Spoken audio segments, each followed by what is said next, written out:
FB থেকে টাকা ছেড়ে দিয়েছে 22 তারিখ, কিন্তু ব্যাংকে অ্যাকাউন্ট ঢুকেছে 26 তারিখ। তো আমার এতদিন সময় হয়নি যে আমি গিয়ে ব্যাংক থেকে ক্যাশ উইথড্র করব বা আমি এটিএম থেকে উইথড্র করব। আর কিছু শপিং করারও ছিল, সেগুলোও করব।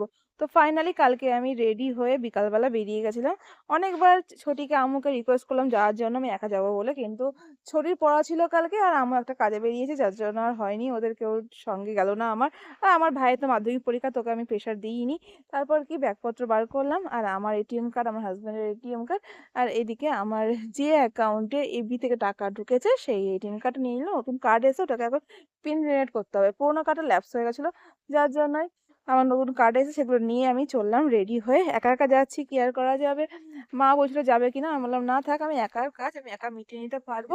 আর এই যে দুটো এক্সট্রা এটিএম নিয়েছি, এটা হচ্ছে অন্য কাজ ছিল, ওখান থেকে ক্যাশ উইথড্র করে নিই। তো ফোন নাম্বারটা চেঞ্জ করলাম আর এটিএম কার্ডের পিন চেঞ্জ করলাম। তারপর আমি এটিএম এ গেলাম পিন চেঞ্জ করার পরে। তো সেখানে ক্যাশ উইথড্র করতে গেলাম, কিন্তু আমার ব্যাড লাক ছিল, ওই এটিএম এ ক্যাশ ছিল না। তারপর কি করলাম, আমি চলে গেলাম আমার আইসিআইসিআই ব্যাংকে। হ্যাঁ, আইসিআইসিআই ব্যাংকে আমি 9টা বছর চাকরি করেছি, তো সেই এটিএম এ অনেকদিন পর চলে গেলাম। এবার সচরাচর আমি এটিএম থেকে কোনোদিনই ক্যাশ উইথড্র করিনি, আমি ভাইকে দিয়ে ক্যাশ উইথড্র করতাম। যত আমি এটিএম ইউজ করি সব সোয়াইপ করতাম, কিন্তু ক্যাশ উইথড্র আমি করতাম না। তো ফাইনালি আমার এখানে ক্যাশ উইথড্র হয়ে গেল, কিন্তু আমার কিছু খুচরো টাকা দরকার ছিল, তো আবার পাশের এটিএম এ গিয়ে বাকি টাকাটাও তুলে নিলাম। তারপরে গেলাম আমাদের রেলগেটের ওপারে ব্যাগ কিনতে, যে দোকান থেকে আমি ছোটোবেলার থেকে ব্যাগ কিনি। হ্যাঁ, স্কুল লাইফে কলেজ লাইফ বলে আমি ওখান থেকে ব্যাগ কিনেছি। তবে জব লাইফে আমি সিলার্সের ব্যাগ ছাড়া আর কোনো কিছু ইউজ করি না। এই যে আমি এখন যে ব্যাগটা ক্যারি করছি, সব ব্যাগই কিন্তু আমার সিলার্সের কেনা, কিন্তু ট্রলিগুলো আমি এই দোকান থেকে কিনি। কাকু আমাকে ছোটোবেলা থেকেই চেনে, তো এখান থেকে কিনলে কিছু ডিসকাউন্টও পাওয়া যায়। পদু বাচ্চার ডিমান্ড যে ও নতুন ক্লাসে উঠেছে, নতুন ব্যাগ লাগবে, তো সেই জন্য ওর ব্যাগ খুঁজতে গেছিলাম। এবার হচ্ছে অনেকগুলো চেন নেওয়া ব্যাগও চাইছিল, কিন্তু আমার মনে হলো যে ওর কাছে এখন ছোট যেহেতু সবেমাত্র ক্লাস 1-এ পড়ে, তো অল্প থাকের ব্যাগটাই বেটার। তো এই ব্লু কালারের ব্যাগটা খুব পছন্দ ছিল, কিন্তু ওর পছন্দ হচ্ছে ব্ল্যাক অ্যান্ড গ্রিনের মধ্যে, তো সেটাই নেওয়া হলো। তারপর আমি ব্যাগের বিল পেমেন্ট করে ব্যাগটা নিয়ে চলে আসছিলাম। আর এখানেই কাকুর দোকান থেকে আমি অনেক ট্রলি কিনেছি। তো এই খুব একটা ফেভারিট দোকান চাকদার আমার। তারপর ফেরার পথে দেখছিলাম গরম সিঙ্গারা বিক্রি হচ্ছে, এই কাকুর দোকানের সিঙ্গারা কিন্তু খুব দুর্দান্ত খেতে। সেই সিঙ্গারা টিঙ্গারা কিনে আমি চলে আসলাম। তারপরে গেলাম আশুতোষ লাইব্রেরি, আমার হচ্ছে স্কুলের সামনে, আমি যে স্কুলে পড়তাম ওই যে অপোজিট স্কুল রয়েছে, সেই স্কুলের সামনে একটা লাইব্রেরিতে এখান থেকে কত বই কিনেছি। নতুন বইয়ের গন্ধ পেলেই ভাই ছোটবেলার কথা মনে পড়ে যায়। তারপর দেখো দুটো পেন্সিল বক্স নিয়েছি এখানে, একটা নিয়েছি আমার ছেলের জন্য আর একটা পদু বাচ্চার জন্য। তারপরে গেলাম মামামের জন্য একটা ডল কিনতে। এখানে কত সুন্দর সুন্দর টেডি বিয়ার আছে, এবার টেডি বিয়ার কিনবো। আর ভাবছি যে এখন মাম্মাম অনেক ছোট, আমার ঘরে কিন্তু এখনো অলরেডি দুটো টেডি বিয়ার আছে, মাম্মাম খেলতে পারবে না।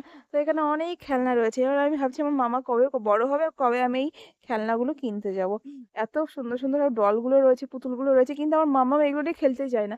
অলরেডি মুখে ভাতে অন্নপ্রাশনে অনেকগুলো টেডি বিয়ার পেয়েছে, অনেক খেলনা পেয়েছে, কিন্তু ওগুলোরই খেলে না। ওর কাছে এখন ছোট ছোট খেলনা খুবই দরকার, যার জন্য সেরকম টাইপের পেলাম না। তো একটা এটা পেলাম, এই ছোট টেডিটা লাল রঙের, তো ও দেখে খুব এক্সাইটেড হবে, এর জন্যই নেওয়া।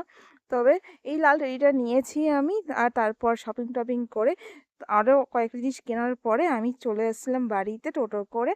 আর টোটো আমি রিজার্ভ করাই থাকে, যাই টোটো করে আসি টোটো করে। তারপর দেখো বাড়িতে এসে দেখিয়েছিলাম, অলরেডি পোস্ট করা হয়ে গেছে আমি কী কী কিনেছিলাম সেইগুলো আরেকবার দেখিয়ে দিলাম। ব্যাগ, পেন্সিল বক্স কিনেছি, ভাইয়ের জন্য পেন কিনেছি, ভালো একটা রাবার কিনেছি, এরেজার বলো বা এখানে পেন্সিল কাটার সবই কিনে নিয়েছি। ভাইয়ের জন্য এই পেনটা আমি গিফট করলাম। এবার ভাবছো যে আমি নিজের জন্য কেন কিনিনি বা বরমশাইয়ের জন্য কেন কিনিনি, বরমশাইয়ের জন্য যেটা কিনেছি সেটা কিন্তু আমি দেখাইনি। তারপর চলে আসলো আমার ডিনার, দেখো চালের গুঁড়োর রুটি, পায়েস আর চিকেন ছিল রাত্রেবেলা। ভিডিওর প্রায় এন্ডে চলে এসেছে। ভিডিও ভালো লাগলে রোজকার মতো লাইক কমেন্ট শেয়ার করে পাশে থেকো আমার। আর তোমরা জানিও যে আমার এই কেনা গিফটগুলো কেমন হয়েছে। ওরা তো খুব এক্সাইটেড, মানে আমার ভাই খুব এক্সাইটেড, একটা ভালো পেন পেলো, তো বলছে এটা আজকে পরীক্ষা দিতে নিয়ে গেছে হয়। আর এই যে এই চিকেন রুটিটা এসেছিলো কিন্তু আমার কাকার বাড়ির থেকে। মা রাত্রেবেলা রুটি করতে পারেনি, কারণ আমাদের গ্যাস শেষ হয়ে গেছিলো, আর এই গ্যাসের অর্ডার দেওয়া হয়ে গেছে, আজকে এসছে, তার জন্য কাকার বাড়ি থেকে খাবার দাবার এসছে, রুটি, চালের গুঁড়োর রুটি, চালের গুঁড়োর পায়েস, আর রয়েছে চিকেন। তো চলো ভিডিও এড করছি এখানে, ভালো থেকো সব।